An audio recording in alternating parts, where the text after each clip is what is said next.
Assalomu alaykum obunachilar, yaxshimisizlar? Bekar qolib yurganlar bo'lsa, sizlarga zo'r bir ish topib qo'ydik. 4 million so'mdan 10 million so'mgacha oylikli ish ekan.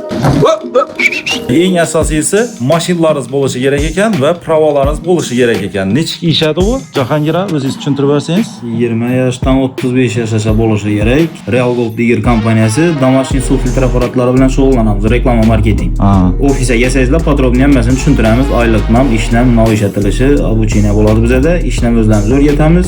Sotish sotiladi, hamma narsani o'zlarimiz o'rgatamiz. Qo'shimcha ligotlar bormi? Qo'shimcha ligotlar bor. Har 3 oydan sayohatlar bo'ladi. Masalan, Misra, Dubay, Tailand, zo'r. Plan qo'yib beriladi. Shu planni bajargan odam boradi yana sayohatga. Mashinani benzin, metanni ichib bo'ladi. Metanni o'zlarimiz sotib beramiz. O'zlaringiz sotib berasizlar.